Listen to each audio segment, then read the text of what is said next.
오늘 주신 하나님의 말씀 출애굽기 34장 27절부터 35절까지 말씀입니다.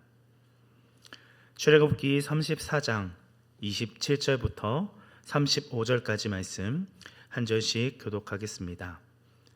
여호와께서 모세에게 이르시되 너는 이 말들을 기록하라. 내가 이 말들의 뜻대로 너와 이스라엘과 언약을 세웠음이라 하시니라.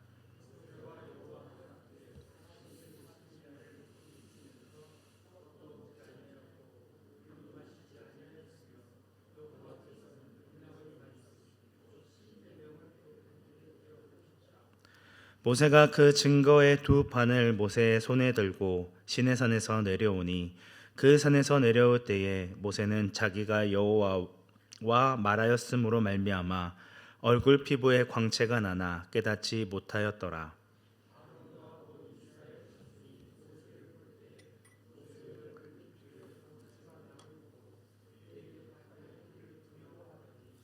모세가 그들을 부르매 아론과 회중의 모든 어른이 모세에게로 오고 모세가 그들과 말하니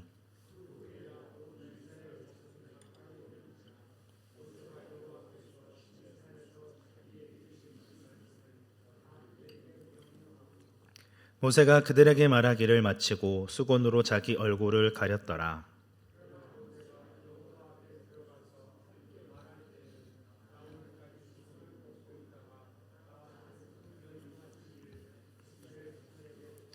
함께 읽겠습니다. 이스라엘 자손이 모세의 얼굴에 광채를 보므로 모세가 여호와께 말하여 들어가기까지 다시 수건으로 자기 얼굴을 가렸더라. 아멘. 출애굽기 32장의 금송아지 숭배로 인해 하나님과의 언약을 스스로 깨트린 이스라엘 백성들은 깨트린 언약에 따라 죽음을 당할 수밖에 없는 처지에 놓이게 됩니다. 하지만 모세가 이스라엘 백성들의 죄를 사해 주시지 않으면 주께서 기록한 책에서 자기의 이름을 지워달라고 간절하게 간구합니다. 모세는 거듭 하나님의 은혜와 긍휼하심을 구하며 이스라엘 백성에게도 하나님의 은총을 입게 해달라고 간구합니다. 결국 하나님께서는 중보자 모세로 인해 다시 이스라엘 백성들과 언약을 맺게 됩니다. 오늘 본문 27절 말씀에서는 여호와께서 모세에게 이르시되 너는 이 말들을 기록하라. 내가 이 말들의 뜻대로 너와 이스라엘과 언약을 세웠음이니라고 선언하십니다. 이스라엘 백성들이 스스로 깨트린 언약을 여호와 하나님께서 전적인 은혜로 다시 갱신시켜 주신 것입니다.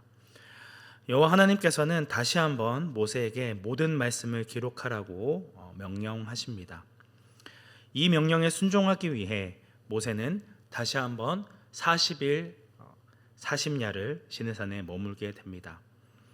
게다가 28절의 말씀과 같이 떡도 먹지 않고 물도 마시지 않는 매우 극한의 상황에 처하게 됩니다. 너무나도 힘들고 어려운 인내와 연단의 시간이었을 것입니다. 하지만 모세는 혼자 머물러 있지 않았습니다. 여호와 하나님께서 그와 함께 해 주신 것이죠. 십계명의 말씀을 받는 일에 전념하기 위해 먹고 마시는 것조차 중단한 것으로 보입니다. 모세는 40일 동안 하나님의 임재를 경험하며 그분을 예배하였습니다. 이 40일이라는 시간은 하나님을 더욱 깊이 알아가는 시간이었을 것입니다. 우리에게도 이와 같은 시간이 필요합니다. 조용히 하나님 앞에 나아가 하나님께 집중하고 우리를 향해 말씀하시는 하나님의 세미한 음성을 듣는 교제의 시간이 있어야 한다는 것이죠. 보통 성경에서 40일이라는 숫자는 죄가 정결하게 되는 과정을 상징하는 숫자입니다.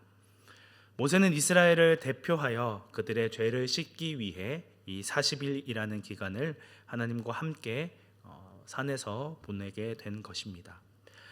28절 후반절 말씀을 보시면 여호와께서는 언약의 말씀 곧 십계명을 그 판들에 기록하셨더라 라고 나와 있는데 이는 개역 개정의 오역이라 할 수 있습니다.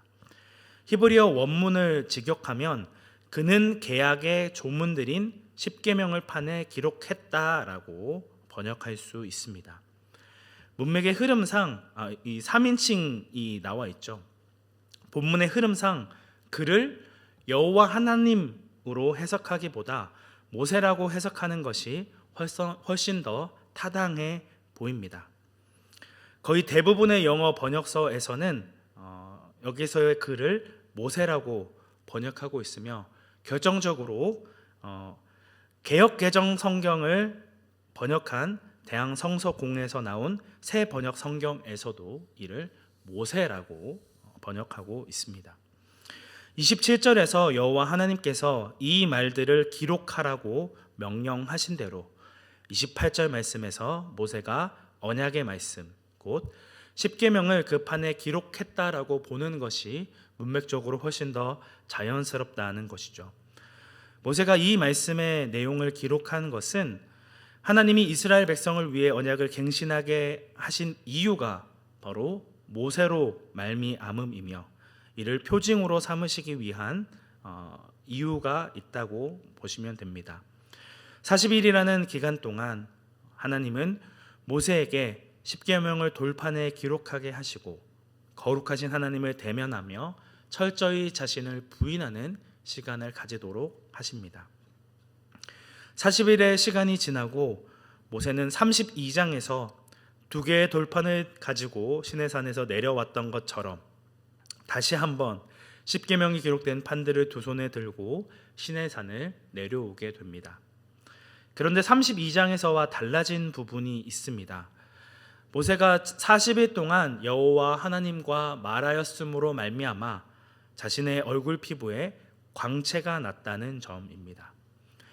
모세가 여호와와 말하였다는 것은 그가 여호와의 영광과 임재에 가까이 나아갔음을 의미하고 여호와께서 임재하신 흔적이 그의 얼굴에 남았다라는 의미입니다. 하나님과의 깊은 교제를 통하여 변화된 모습이 그의 육신에 반영되어진 것입니다. 여기서 광채가 나다라는 이 카란이라는 단어는 구약에서 오늘 본문인 29절, 30절, 35절에만 등장을 합니다. 이것은 뿔이라는 뜻에서 파생된 단어로 원어 그대로 직역하면 뿔이 나왔다라고도 번역할 수 있습니다. 모세의 얼굴에 빛이 조금 있는 것이 아니라 매우 강하게 광채가 뿜어져 나오고 있는 모습이라는 것을 강조하여 이야기하고 있습니다. 여호와를 가까이 만나고 교제한 결과 모세의 얼굴에 나타난 광채는 모세 자신의 인격이 아닌 여기서 분리된 빛이며 여호와 하나님께서 모세에게 일시적으로 주신 빛이었습니다. 하나님과의 나눈 특별한 교제로 인해 모세가 얻게 된 권위의 상징인 것이죠. 다시 한번 이스라엘 백성들의 중보자로서 이 모세의 위치와 직분을 강조하고 있습니다. 그런데 정작 모세는 자신의 얼굴에서 광채가 나는 것을 알지 못하였습니다. 이처럼 하나님과의 교제로 인해 은혜를 체험하게 되면 그것은 필연적으로 밖으로 드러나게 되어집니다. 받은 은혜가 얼굴에 드러나고 말에 드러나게 된다라는 것이죠. 얼굴이라는 단어는 순수 우리나라 말로 원래는 얼꼴입니다. 그래서 영혼의 모양, 모습이라고 할 수 있는 것이죠. 우리가 하나님의 은혜를 받고 하나님의 사랑으로 가득 차면 그것이 가장 먼저 얼굴에 드러나게 되어진다라고 하는 것입니다. 하나님의 임재 속에 있었던 모세는 그의 얼굴에 비치는 광채를 통하여서 하나님의 영광과 은혜의 충만함 그리고 거룩함을 드러내었습니다. 모세의 광채는 그가 전한 하나님의 말씀의 권위와 위엄을 그를 바라보는 모든 사람으로 하여금 알게 하였습니다. 이와 같이 하나님의 사람은 하나님과의 친밀한 교제를 통해 받은 은혜와 사랑을 드러내는 삶을 살아가야 한다는 것을 보여주고 있는 것이죠. 모세의 얼굴에서 광채를 본 이스라엘 백성은 모세에게 가까이 가기를 두려워했습니다. 왜 모세의 얼굴에 나타난 광채를 보고 두려워했을까요? 그것은 하나님의 빛이 자신들의 어둠을 비추고 있었기 때문입니다. 범죄한 인간은 하나님의 빛이 비추면 자신 안에 있는 어둠으로 인해 빛을 피하게 되어집니다. 세상의 빛으로 오신 예수님이 직접 하신 말씀입니다. 예수님께서는 요한복음 3장 19절부터 21절까지의 말씀에서 이렇게 말씀하셨습니다.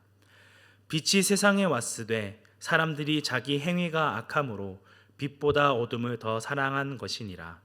악을 행하는 자마다 빛을 미워하여 빛으로 오지 아니하나니 이는 그 행위가 드러날까 함이요 진리를 따르는 자는 빛으로 오나니 이는 그 행위가 하나님 안에서 행한 것임을 나타나게 함이라 하시니라. 사람들이 자신의 악함이 드러날 것을 두려워하여 빛이신 예수님께로 나오지 못한다는 것을 직접 말씀하셨습니다.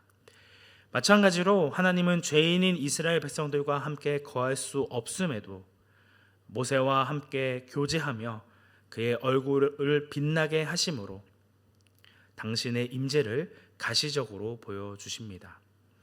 모세는 하나님과의 교제를 통해 40일 동안의 시간 동안 금식하며 기도하며 하나님께 집중하는 시간을 보내었습니다. 하나님과 만나는 교제의 시간을 가장 중요하게 생각하고 이를 우선적으로 받아들인 것이죠. 이것이 바로 죄인인 우리를 구원하기 위해 오신 예수님의 사랑이라 할 수 있습니다.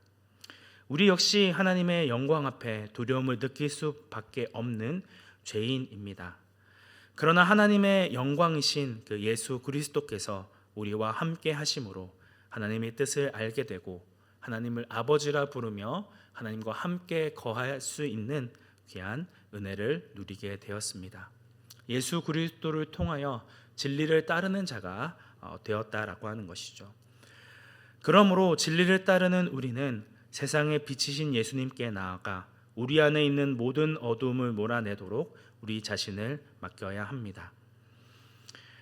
용서받은 죄인인 우리들이 이 세상을 밝히는 빛으로 삼으시고 어둠 가운데서 방황하는 자들, 아직도 예수님을 알지 못하는 자들에게 하나님의 은혜와 사랑을 전하는 통로로 우리를 사용하기 원하신다는 것이죠. 오늘 본문 말씀에서는 모세의 광채나는 얼굴에 대해 5번 강조하고 있습니다. 하나님과 친밀히 교제하는 시간을 가졌던 모세는 얼굴이 해같이 빛났습니다. 이스라엘 백성들은 그의 얼굴 광채로 하나님의 임재를 볼 수 있었고 또 모세가 하나님과 함께하는 하나님의 사람이라는 것을 인정할 수 있었습니다. 오늘 우리의 모습도 이와 같아야 할 것입니다.